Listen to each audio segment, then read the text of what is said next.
Hello everyone, my name is Justice and I'm your English trainer. Once again, we are diving in a session over this topic, active and passive voice. Last time I gave you homework where you were given some sentences to be converted into passive voice and some sentences to be translated, which were passive voice already in Hindi. So let us see that what will be the correct answers for those sentences. So sentence number one was Manoj has played a trick. Those who have answered and submitted it in the group, they can match it. And if you are finding any mistake, then you can correct it. If you're having any question, you can ask. And those who haven't submitted and wish to answer, they can answer in comment section. And those who have submitted, they can also answer. So Manoj has played a trick. This is sentence timed in present perfect, right? So this is the tense from present perfect. The present perfect tense, we know that has and have is used. So whenever we are converting into passive voice, we use has been or have been.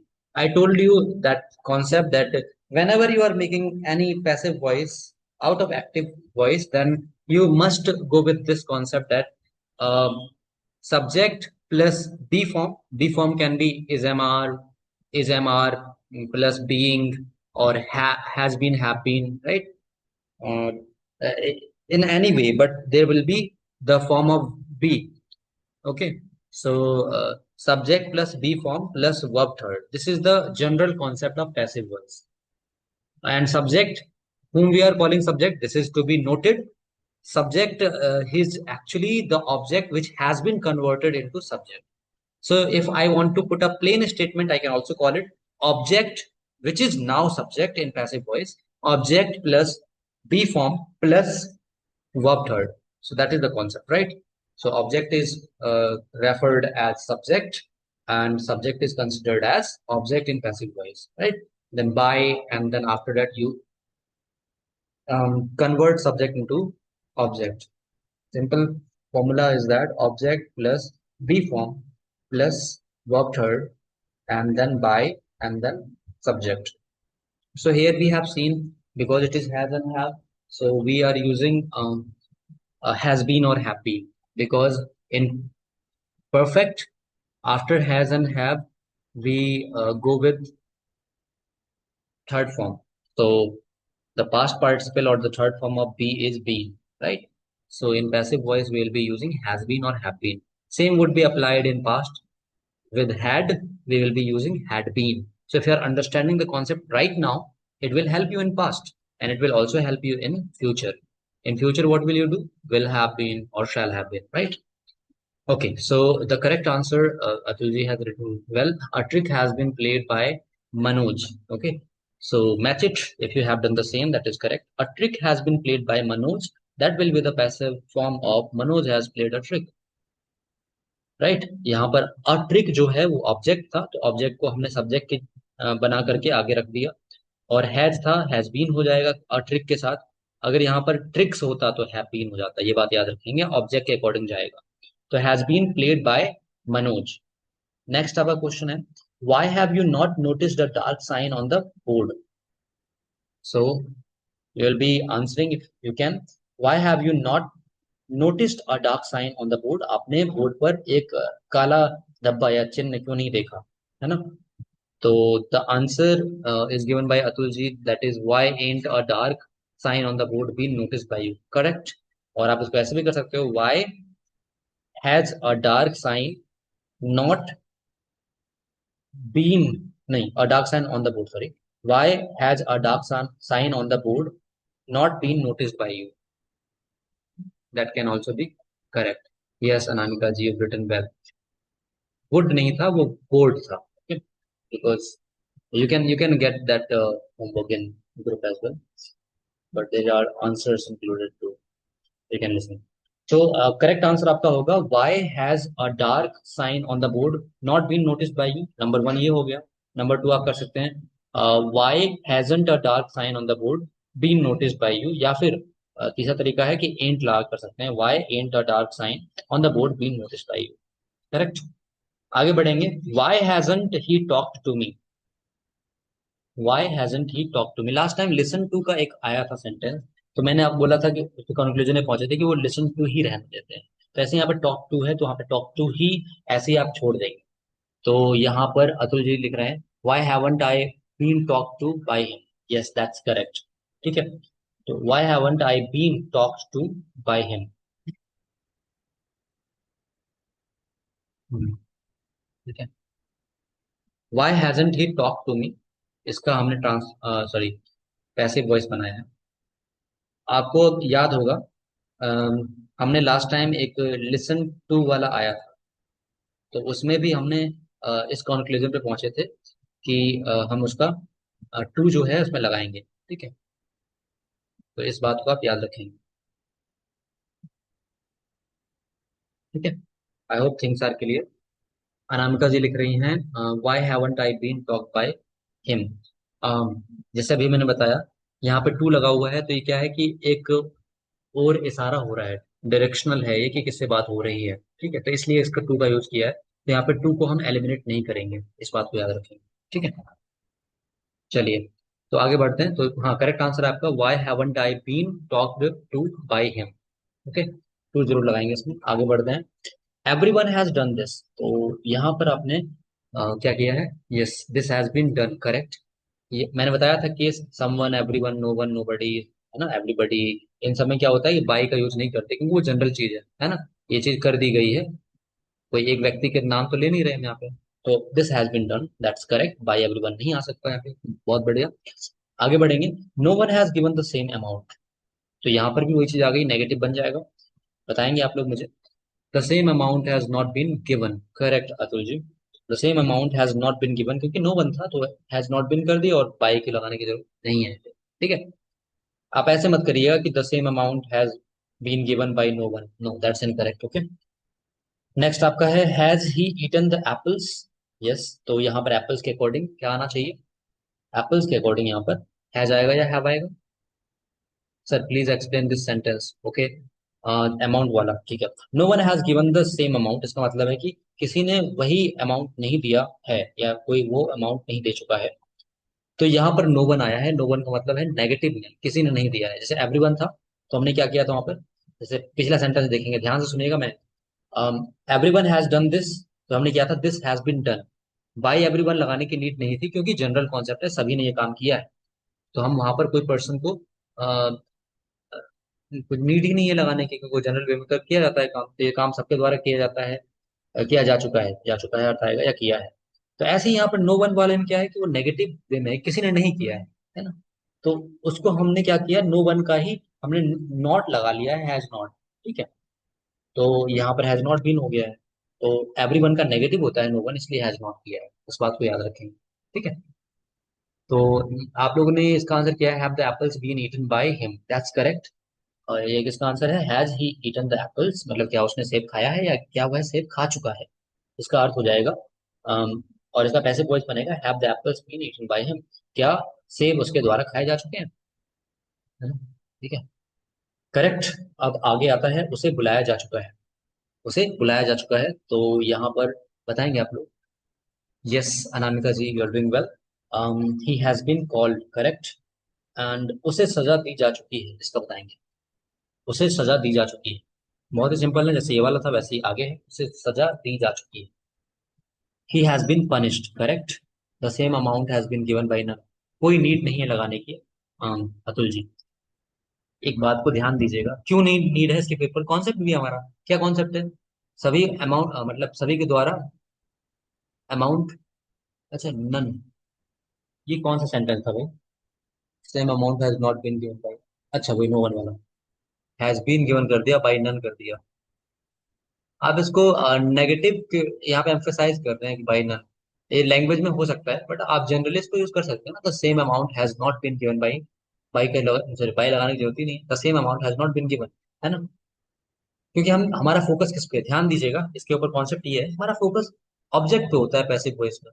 और वहाँ already कोई person के बारे में आया नहीं है, मतलब जनरल वे में बोला है, किसी ने नहीं दिया अमाउंट। तो हम उसको क्या करेंगे, जब पैसिव बनाएंगे तो हम केवल अमाउंट पे फोकस करेंगे, भाई पैसा नहीं दिया गया है, सिंपल सी बात। समझ रहे हैं बात को। तो ऑब्जेक्ट को हम प्राइमरी बनाते हैं, इसलिए वहां पर हमें जरूरत ही नहीं है नन वगैरह लगाने की। हाँ, एम्फोसाइज करने के लिए आप लैंग्वेज यूज कर रहे हैं तो ऐसे ही बोल दिया जाता है कि the same amount has been given by none. जैसे आप नॉट यहाँ मिस कर दिया तो भाई कोई बोल सकते हैं, बट मैं राइट अप्रोच बताना चाहूंगा, the same amount has not been given is correct. Priority हम उसको देने वाले हैं। तो ही हैज बीन पनिश्ड, ये हमारा हो जाएगा। काम पूरा किया जा चुका है, इसका बताएंगे। काम पूरा किया जा चुका है। अनामिका जी थोड़ा देख के टाइप कीजिए, पनिश्ड का पब्लिश कर दिया। The work has been done. Okay, ठीक है, करेक्ट। काम पूरा किया जा चुका है। The work has been done. Okay, next. गाड़ी बेच दी जा चुकी है। ठीक है, गाड़ी बेच दी जा चुकी है, इसका बताएंगे जल्दी से। गाड़ी बेच दी जा चुकी है, tell me fast. The car has been sold. Wonderful, nice. Some of you are not answering, कुछ लोग आंसर नहीं कर। Those who are not answering kindly answer. गाड़ी बेच दी जा चुकी है, the car has been sold. Next है आपका, फैसला सुनाया जा चुका है। फैसला को आप जजमेंट भी कह सकते हो, जजमेंट ही यहाँ पे ज्यादा बेटर रहेगा वर्ड। ठीक है, या डिसीजन का यूज कर सकते हैं वैसे आप। हाँ, डिसीजन सही है, मैं एग्री करेक्ट, कोई दिक्कत नहीं। बहुत बढ़िया। ठीक है।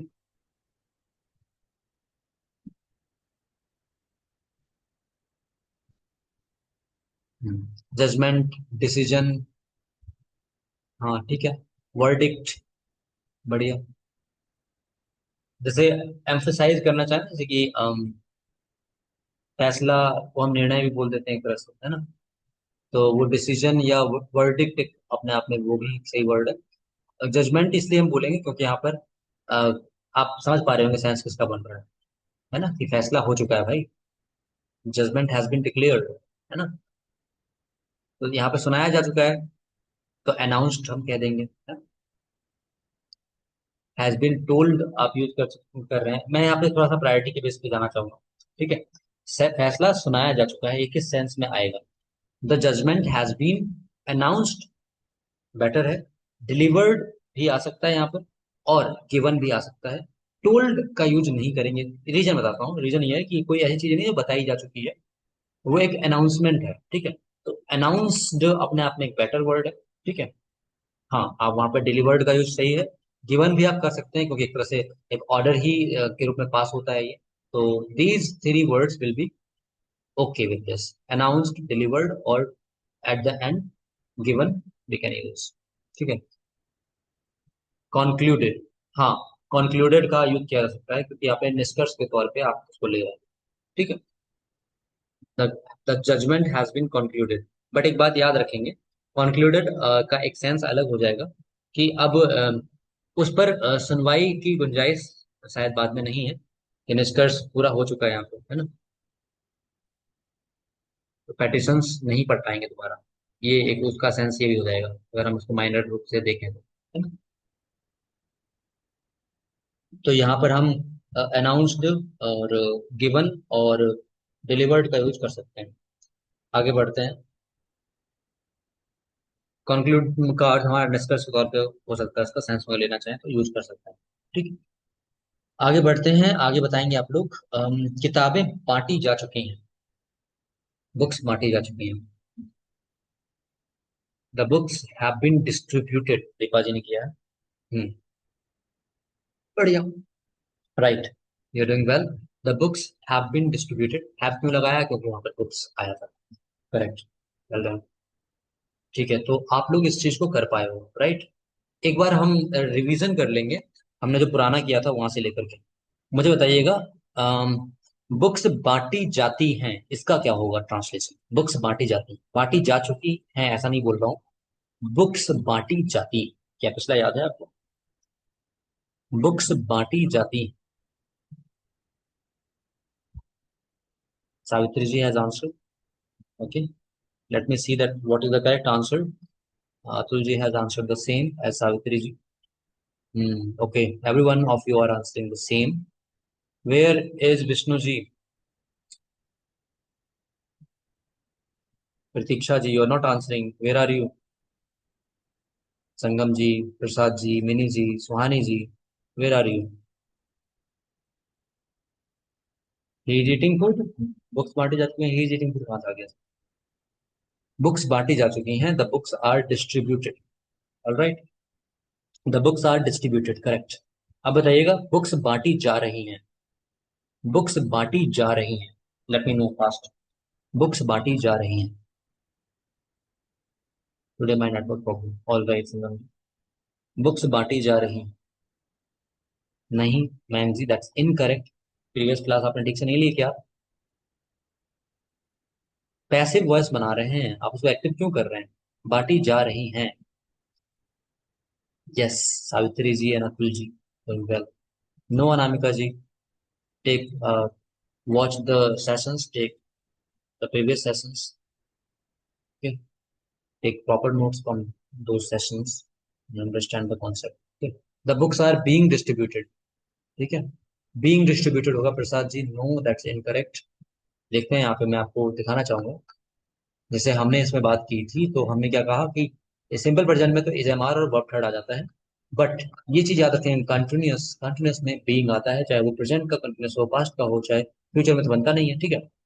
तो प्रेजेंट में इज एम आर होता है, उसके साथ बीइंग लग जाएगा। मैंने कहा था ना कि सब्जेक्ट के जस्ट बाद बी फॉर्म आएगा, यहाँ पर भी बी फॉर्म ही आया है। आप कहेंगे बी फॉर्म तो ऑलरेडी है, सर ये इज एम आर। हाँ, मैं मानता हूँ वो है, बट वो आपका ऑलरेडी कंटिन्यूस में था। जैसे सिंपल प्रेजेंट, सिंपल पास्ट में, सिंपल प्रेजेंट में इज एम आर भी होता है, तो वो वहां पे लगा दिया हमने। पर यहाँ पे ऑलरेडी प्रेजेंट था। अब हम बी तो लगाएंगे अलग से अपने पास से। अब बी हम लगाने से रहे, क्योंकि अभी एज एम आर ऑलरेडी आ गया है। तो हम क्या कर सकते हैं, बी को हम एज अ वर्ब यहाँ पे यूज करना चाहें तो हम कैसे करेंगे, हम बीइंग लगाएंगे। या तो आप उसका जेरंड कह लीजिए, या फिर आप वर्ब फोर्थ कह लीजिए। ठीक, वर्ब फोर्थ का यूज कर लेते हैं, बी का वर्ब का फोर्थ फॉर्म। तो इज एम आर याद रखेंगे। कोई भी आपका पैसिव वॉइस है, दो ही केस बनेंगे। सबसे पहली बात, पास्ट और परफेक्ट, पास्ट और प्रेजेंट में जो कंटिन्यूस का होगा उसमें बीइंग आता है, ठीक है। रहा रही कॉन्सेप्ट, मतलब आईएनजी नहीं छोड़ना है। और हमें पता था कि पैसिव वॉइस में हम वर्ब थर्ड का ही यूज करते हैं। अब आईएनजी और लटक गया साथ में, तो हम क्या करेंगे भाई? तो हम बी को दे देंगे, वो जो भी है बी के सर पे डाल दो, सिंपल सी बात। थर्ड थर्ड फॉर्म अगर सेंटेंस टेंस में दे रखा है, तो वो वाला third form, additional third form be के सर पे डालो। उसके बाद थर्ड फॉर्म आप लगाओगे अपने पास से पैसिव के अकॉर्डिंग, ठीक है। हाँ, इस चीज को याद रखेंगे। अम, थोड़ा ये भी कॉन्सेप्ट समझ लेंगे। अब मैं आपसे कहूँ कि भाई एस और एस वाला भी बी के सर पे कैसे डालें, तो आपको पता होना चाहिए कि बी का जो एस और एस वाला फॉर्म, यानी बी की फिफ्थ फॉर्म क्या होती है। बी की फिफ्थ फॉर्म क्या होती है, आप लोग जानते हैं? लेट मी नो, बी की फिफ्थ फॉर्म क्या होती है। देखिए, कॉन्सेप्ट अपने आप में बहुत ही क्लियर है, अगर आप इसको देखना चाहें न्यूएंसेस से। नहीं जी, बी की फिफ्थ फॉर्म एस और एस नहीं लग सकती, दैट्स इनकरेक्ट। बी की फिफ्थ फॉर्म भूल चुके हैं आप लोग, सभी लोग गलत बता रहे हैं। बी की फिफ्थ फिफ्थ फॉर्म नहीं पता है आपको, भूल चुके हैं। चलिए हम आपको हेल्प करते हैं। बी अपने आप में root verb, wow Sangam ji, that's correct. एक लोगों ने आंसर किया, चलिए इस बात की खुशी है। इज एम आर, एक बार रिवाइज करते हैं। बी जो है अपने आप में रूट वर्ब अपने आप में है, बेस फॉर्म है। बी का सेकंड फॉर्म बताएंगे क्या होता है, आप बताइए पहले। बी का सेकंड फॉर्म पास्ट में क्या यूज करेंगे, सिंपल पास्ट को याद कर लीजिए, अपने आप आ जाएगा आंसर। डेट वगैरह करने की कोशिश मत कीजिएगा, बीन तो थर्ड फॉर्म होती है sir. Yes Anamika ji, that's correct, was verb, Deepa ji correct. Savitri ji, is am are पहले का, वाज वर बात वाले का, राइट, ओके। तो सेकंड फॉर्म है was were, okay. And third form यानी पास्ट पार्टिसिपल है बी का, बीन। एंड फोर्थ फॉर्म होती है being, ING form. Fifth form सब में एस और एस लगता है, बी में ऐसा क्या है कि इज एम आर लग गया। अब आप कॉन्सेप्ट याद करो। मैंने कहा था कि सिंपल प्रेजेंट में दो केस बनते हैं, एक स्टेट ऑफ बीइंग का बनता है, और एक एक्शन वर्ड वाला बनता है। याद आया? मैं डॉक्टर हूँ, आई एम डॉक्टर। यहाँ पर हम कोई वर्ब यूज नहीं कर रहे हैं। मैं इसको कंटिन्यूस भी नहीं बोलूंगा, राइट। मैं ये नहीं बोल रहा कि मैं जा रहा हूँ, आई एम गोइंग, वो कंटिन्यूस हो गया, उसको मैं एग्री करूंगा कि हाँ वहां पर आपका जो बी फॉर्म आया है वो अलग वे में आया है, कंटिन्यूस को मतलब वर्ब को आईएनजी के साथ लेकर के आया है। पर यहाँ पर मैं डॉक्टर हूँ, ये सिंपल प्रेजेंट में है, ये प्रेजेंट कंटिन्यूस नहीं है। तो यहाँ पर हम फिफ्थ फॉर्म का यूज कर रहे हैं। इस कॉन्सेप्ट को हम समझ लेंगे अच्छे से। जनरली इस कॉन्सेप्ट पे बात होती नहीं है ना। लोगों को लगता है कि ये जो सिंपल जो प्रेजेंट है, इसमें हम अलग से दो कैटेगरी कर लेते हैं फिर पढ़ते हैं। दरअसल में अगर देखेंगे तो वो दो कैटेगरी है भी नहीं, वो एक्चुअली में एक ही कैटेगरी है। जैसे हम सिंपल प्रेजेंट में एक्शन वर्ड के साथ या तो फर्स्ट फॉर्म लगाते हैं या तो हम फिफ्थ फॉर्म लगाते हैं एक्शन वर्ड का, राइट। तो यहाँ पर वही एक्शन वर्ड की जगह हमारे पास ऑलरेडी बी बी है अपने आप, मतलब स्टेट ऑफ बीइंग, तो हमने फिफ्थ फॉर्म लगा दिया as am are. That is the case. ठीक है। मैं डॉक्टर हूँ, आई एम अ डॉक्टर। वह नर्स है, शी इज अ नर्स, है ना। तो ऐसे आप कर सकते हैं। तो I hope the things are clear. तो क्योंकि हम जानते हैं कि बी फॉर्म ऑलरेडी प्रेजेंट है इसमें इज एम आर, तो अब भाई हमारा जो एक्टिव से पैसे बनाने का रूल था, फंडा था, मैंने कहा था कि भैया ऑब्जेक्ट के बाद सीधा बी फॉर्म लगाना है। अब यहाँ पे बी फॉर्म ऑलरेडी दे रखा है तो हम कहाँ से लगाएं, लेकिन हमें लगाना पड़ेगा अपने पास से। और हमें एक चीज और दिख रही थी कि यहाँ पे आईएनजी और दे रखा है, तो आईएनजी कहाँ ले जाएं, तो हम वो बी फॉर्म के ही सर पे डालेंगे, बी के ऊपर ही डालेंगे, तो हमने बी का बीइंग बना दिया। जैसे हमने क्या किया था, ही गोज, नहीं इसको छोड़ते हैं। जैसे मैंने क्या किया, मान लीजिए ही टॉक्स टू मी किया, ही टॉक्स टू मी, तो I am talk to by him. I am लगाया मैंने, एम क्यों लगाया, क्योंकि टॉक्स का जो फिफ्थ फॉर्म है ना, और भले फिफ्थ फॉर्म हो ना हो, हम इसमें फिफ्थ फॉर्म का यूज करेंगे, तो वो एम वहीं से आया है एक्चुअली।